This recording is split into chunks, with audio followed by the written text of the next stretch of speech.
The main problem with meditation, which we all face one time or the other, the biggest problem, people often complain about thoughts during meditation. Thoughts are always arising in the mind, and this becomes very noticeable during meditation. My guide used to say, just as eyes are to see, ears are to hear, nose is to smell, tongue is to taste, and so is mind to think. So when we try to suppress that very nature of mind, which is to think, we are going against nature. Then what is the solution? Solution is this. We need to regulate the mind. We need to train our mind in such a way so that it rests on those ideas, those thoughts, those subjectivity, so that we can dive deeper into those subjects only without being deviated into other. In a rightful meditation, when it is so effective, one will be able to deduce from daily experiences that yes, even though the meditation may have been turbulent because of thoughts, yet a right meditation would result in shift in consciousness. See how your consciousness was before starting meditation.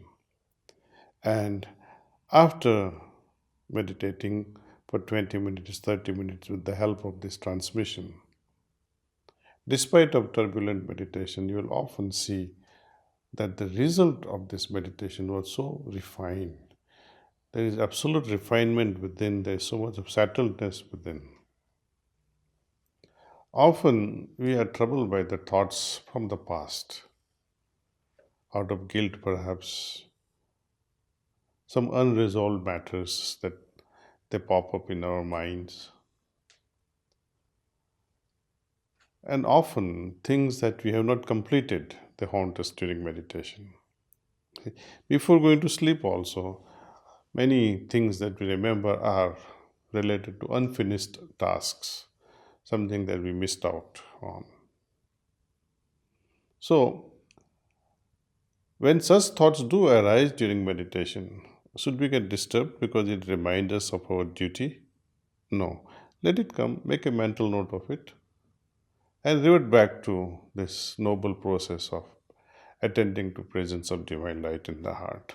Let transmission do its job. So I'm going to read out this particular passage from Reality at Dawn by Ramchandra.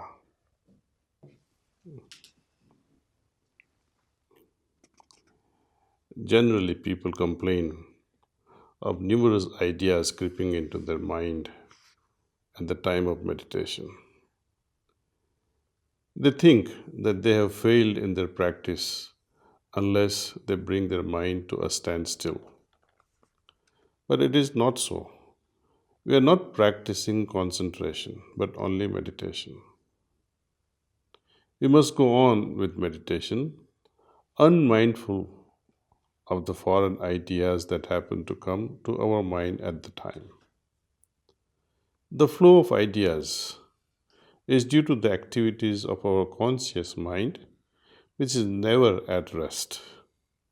We are still busy in meditation with our subconscious mind, while our conscious mind is roaming about and forming numerous ideas. Thus, we are not the loser in any way. In due course, after sufficient practice, the conscious mind too gets molded and begins to act in harmony with the subconscious mind. The result thus achieved is deep rooted and lasting.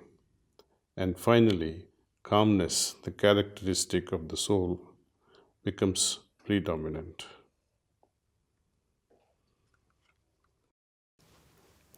If we let our thoughts run riot during the rest of the day, how will they be calm during 1 hour of meditation?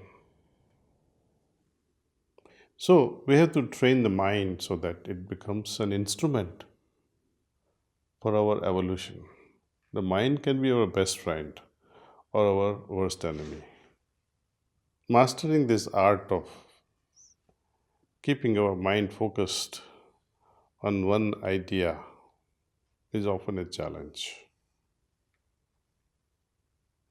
The help of this transmission, we are able to move into deeper level of consciousness very easily without much being distracted by these thoughts. It's a matter of experience that how such a simple path, simple way of meditation, where we gently remind ourselves that yes, I am meditating on the presence of the divine light in my heart. That's all. When thoughts do arise, we simply remain unmindful of them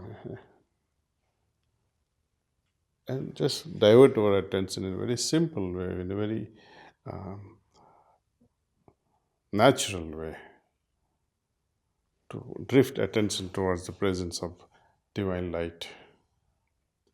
When these thoughts disturb us too much, when it become overwhelming, then at that moment it will be best to take a deep breath and hold your breath for some time and see what happens and resume your meditation. If then too your thoughts are disturbing, open your eyes for a few seconds